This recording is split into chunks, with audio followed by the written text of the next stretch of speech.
बिस्मिल्लाहिर्रहमानिर्रहीम। अस्सलाम वालेकुम स्टूडेंट्स, उम्मीद करती हूँ आप सब खैरियत से होंगे और आपकी स्टडीज़ भी अच्छी जा रही होंगी। Welcome with an other very informative topic. आज की जो टॉपिक है वो हमारा रिलेट कर रहा है इन्वायरमेंटल साइंसेज से। बायोस्फीयर, लिथोस्फीयर, एटमॉस्फेयर, हाइड्रोस्फीयर, ये जो लेयर्स हैं इनको आज हम डिटेल से स्टडी करेंगे। तो स्टार्ट करने से पहले अगर आपने अभी तक चैनल नहीं सब्सक्राइब किया तो जल्दी से सब्सक्राइब कर दें, बेल आइकन को दबा दें ताकि हर आने वाली इन्फॉर्मेटिव वीडियो आप तक मिलती रहे और कोई आपसे इम्पोर्टेंट टॉपिक मिस ना हो। तो लाइक भी करना है वीडियो को और आपने अपनी जो है वो नोटबुक और पेन हाथ में पकड़ लिया होगा। इन्फॉर्मेटिव टॉपिक्स और जो आपके इम्पोर्टेंट पॉइंट्स होते हैं उनको आप नोट कर लिया करें। स्टार्ट करते हैं, क्या है हमारी जो है वो लेयर्स और किस तरह की जो है ये कंपोजिशन होती है, कहाँ ये पड़ी होती है, सारे इन्फॉर्मेटिव पॉइंट्स हम जो है वो स्टडी करेंगे। तो पहले पहले जो है हम देख लेते हैं the biosphere, lithosphere, hydrosphere, atmosphere में the area near the surface of the earth can be divided into 4 interconnected geospheres that include the lithosphere, hydrosphere, biosphere and the atmosphere.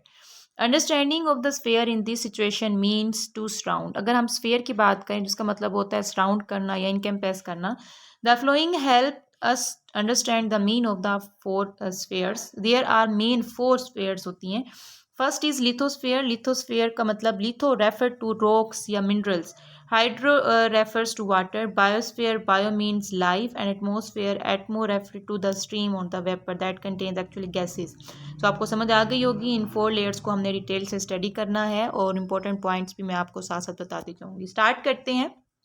पहली layer, the first layer is the lithosphere. It is believed that the lithosphere evolved about 4.6 billion years ago. The lithosphere refers to the solid rocky crust that covers the entire planet.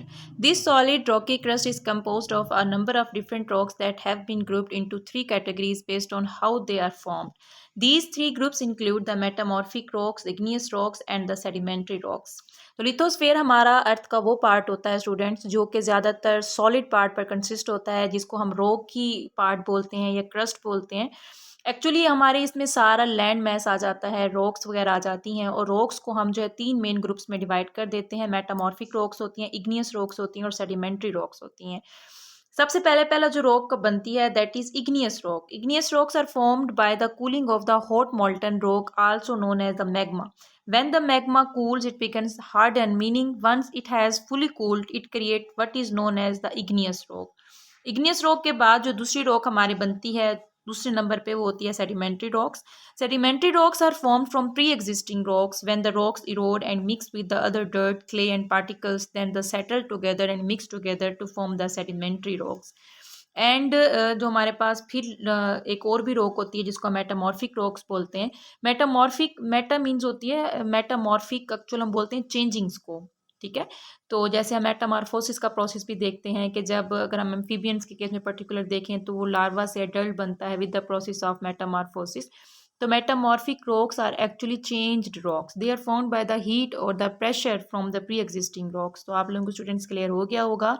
तो यहाँ पे MCQs भी आप लोगों ने याद रखने हैं। जो पहले मैग्मा से बनने वाली रॉक है वो इग्नियस रॉक है। इग्नियस रॉक के बाद जब ये जो है हमारे पास हार्ड हो जाती है तो सेडिमेंट्री रॉक्स में चली जाती है।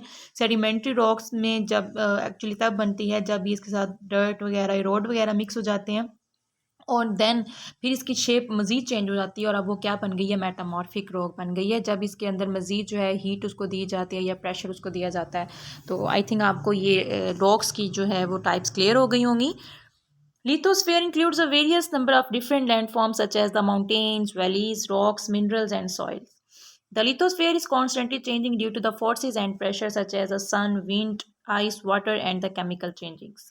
The Earth's surface is composed into 2 types of lithosphere. These are known as the oceanic and the continental lithosphere. That is very important short question. कि लिथोस्फेयर के अंदर 2 जो हैं इसके अपने पार्ट्स कौन कौन से हैं। पहला पार्ट हमारा ओशियानिक लिथोस्फेयर कहलाता है and the second one is the continental lithosphere. What is the oceanic lithosphere?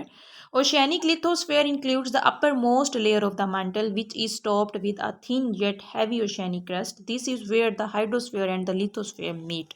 तो आपको वर्ड खुद ही बता रहा है ओशियनिक लिथोस्फेयर एक्चुअली वो पार्ट होता है जहाँ पे हम कहते हैं कि ओशन वगैरह है, और ओशन का जो एक बिल्कुल बेस होती है वो एक सॉलिड होती है, तो हम उसको बोलते हैं ओशियनिक लिथोस्फेयर। और दूसरा जो लिथोस्फेयर का पार्ट है कॉन्टिनेंटल लिथोस्फेयर कहलाता है।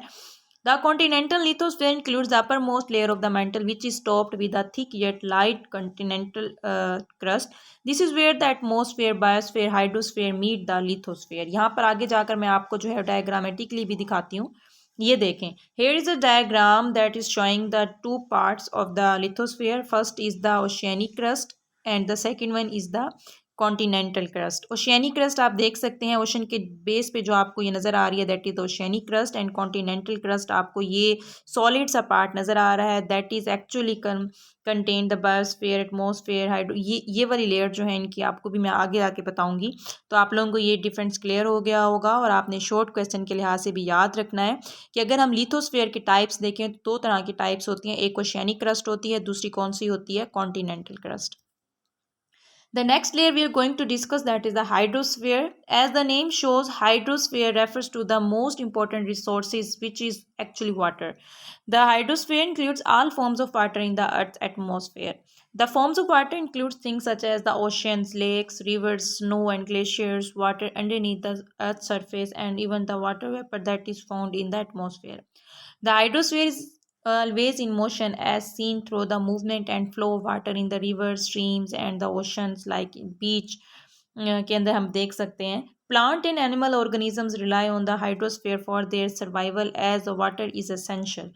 The hydrosphere is also home to many plants and animals, and it is believed that the hydrosphere covers approximately 70% of the Earth's surface. तो अगर हम टोटल अर्थ सरफेस की बात करें, the hydrosphere layer consist of the 70% of the total earth surface.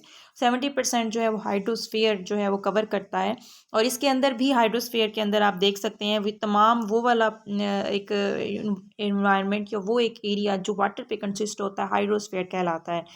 अगर हम मज़ीद 70 में से 70% जो है वाटर है, तो वाटर जो है एक्चुअली वो फिर उनको फिर हम सब डिवाइड कर देते हैं डिफरेंट बॉडीज़ के अंदर। कुछ ओशियनिक होता है, कुछ फ्रेश वाटर होता है, कुछ जो है वो मोल्टन फॉर्म में होता है। तो ये आप लोगों ने लिख लेना है कि ओशियनिक वाटर जो साल्ट वाटर होता है या मरीन वाटर होता है, दैट इज़ 97 पॉइंट समथिंग। तो 97% जो है हमारा कौन सा वाटर होता है, साल्टी वाटर, ओशियनिक वाटर, जो कि हमारा अनफिट फॉर ड्रिंकिंग होता है। 2% वाटर जो है वो अवेलेबल है in the molten form, like in the freezing bodies like ice caps molten state में मौजूद होगा। तो हम उसको नाम देते हैं कि ये हमारे पास कौन सी स्टेट है, ये हमारे पास है 2% जो है। और लेस देन 1% जो है हमारे पास साफ़ पीने का पानी है, दैट इज़ फ्रेश वाटर। तो इस तरह से इनकी डिवीजन भी हुई हुई है। तो आप देख सकते हैं लेस देन, आप उसकी जो अमाउंट लेस देन 1% हो गई है जो साफ़ पीने का पानी है। And the next layer that is very important too, that is the atmosphere. The atmosphere refers to the air that surrounds the earth. It is most important layer जो अर्थ को सराउंड कर रही होती है, हम उसको नाम देते हैं atmosphere. The atmosphere is always in motion and constantly changing. It is believed that there are about 14 different gases that make up the atmosphere. The atmosphere is also responsible for the weather, as the weather changing weather occurs within the lower atmosphere. तो यहाँ पर students आप लोगों ने याद रखना है, एक होती है विंड, एक होती है एयर, एक होती है एटमॉस्फेयर। एयर हम बोलते हैं मिक्सचर ऑफ गैसेस, विंड बोलते हैं ब्लोइंग एयर को, और एटमॉस्फेयर हम बोलेंगे it is actually the layer that surrounds the earth, and it is also made up of different gases. तो ये हेयर द डिफरेंस आप लोगों ने क्लियर कर लेना है। Bottom layer of the atmosphere इसको हम ट्रोपोस्फेयर बोलते हैं। ट्रोपोस्फेयर इसकी पहली लेयर हम कह सकते हैं एटमॉस्फेयर की। अगर हम एटमॉस्फेयर को देखें, there is sub division in the atmosphere, and the first layer that is present at the bottom is the troposphere. Troposphere is where the weather happens. It is the warmest near the earth because of the heat rising from the earth's surface, but it becomes cooler with the altitude. जैसे जैसे हम ऊपर की तरफ जाते हैं तो फिर ये जो है हमारे पास क्या हो जाती है, कोल हो जाती है, क्योंकि अर्थ के नज़दीक क्या होता है, टेम्परेचर सिक्रीशन हो रही होती है, तो उस टाइम ये ज़्यादा उसमें होती है। This layer is separated from the next by what is known as tropopause. Tropopause is the point at which the temperature will begins to change due to increase of the altitude. Above the tropopause is the stratosphere. दूसरी इसकी जो layer होती है atmosphere की, that is the stratosphere. The stratosphere is where their large concentration of ozone gas is present. बहुत important point कि ozone gas कहाँ पे मौजूद है. Second layer of the atmosphere, that is the stratosphere, that contains ozone layer. Ozone gases are essential as they absorb a large percent of the radiant solar energy, protecting the earth from the harmful ultraviolet rays, also known as the UV rays.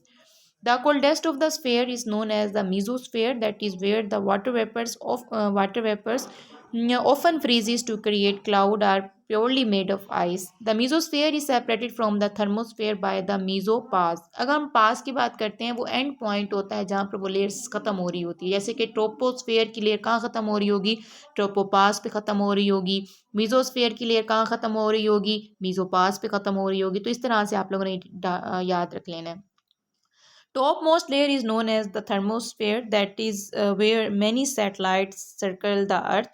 Due to the thin air and approximately of the sun, the temperatures in that thermosphere tend to rapidly increase and the decrease. So आप लोगों ने याद रख लेनी है यहाँ पर जो है वो layers को. ठीक है, पहले मैं अगेन बता देती हूँ, लास्ट टाइम सुन लें. पहली ट्रोपोस्फेयर होती है, फिर स्ट्रेटोस्फेयर होती है, फिर मीजोस्फेयर होती है, और लास्ट पे हमारी क्या होती है, thermosphere.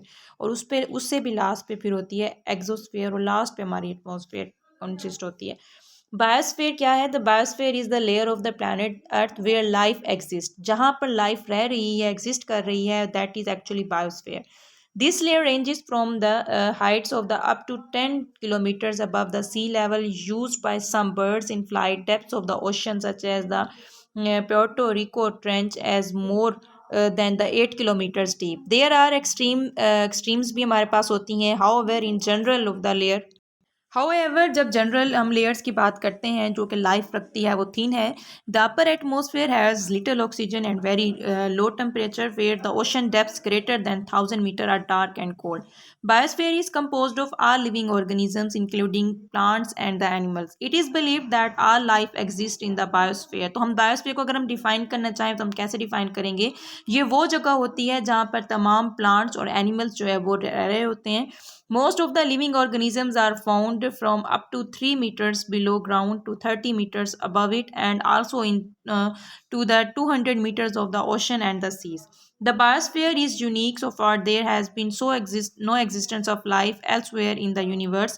Life on Earth depends on the sun, plants, some bacteria, and protists in the marvelous phenomena of the photosynthesis capture energy provided as the sunlight. The captured energy transfer carbon dioxide into organic compounds such as the sugar and produced oxygen. Vast majority of species of the animals, fungi, parasitic plants, and many bacteria depend directly or indirectly on the process of the photosynthesis. The biosphere could not survive if wasn't for the other sphere, as all organisms need water from the hydrosphere, minerals from the lithosphere, and gases from the atmosphere. तो बहुत important point जो है आपने देख लेना है कि वो कहता है कि बायोस्फीयर जो है नहीं रह सकती थी, सर्वाइव भी नहीं कर सकती थी जब तक इसके जो है वो कंपोनेंट्स ना होते. कंपोनेंट्स कैसे थे? जैसे कि ऑर्गेनिजम्स जिंदा रह रहे हैं यहाँ पर, उनको पानी की ज़रूरत होती है जो कि वो हाइड्रोस्फीयर से ले रहे हैं, उनको मिनरल्स की ज़रूरत होती है जो कि वो लिथोस्फीयर से ले रहे हैं, और उनको गैसेस की ज़रूरत होती है जो कि वो कहाँ से ले रहे हैं, एटमॉस्फेयर से ले रहे हैं. सो यहाँ पर ये सारी इंपॉर्टेंट हैं और ये बहुत जो है इनका जो है इम्पोर्टेंट काम है. तो यहाँ पे मैंने आपको स्टूडेंट्स एक ओवरव्यू दिया है different components of the environment का. ये आपको जो रोकी पार्ट नज़र आ रहा है that is the lithosphere, and the watery bodies consist of the 70% of the total earth. 70 to 71% almost होता है, तो that is the hydrosphere. And the upper layer that is the atmosphere. It is actually the air that is made up of the gases, and the whole components that includes the lithosphere, the hydrosphere, the atmosphere comprises the biosphere. तो ये था students आज का lecture. उम्मीद करती हूँ आपको सब पॉइंट्स क्लियर हो गए होंगे. तो ज़्यादा से ज़्यादा स्टूडेंट्स पढ़ें, ज़्यादा से ज़्यादा फोकस करें, ज़्यादा से ज़्यादा दुआ करें मेरे लिए, दुआ में याद रखें.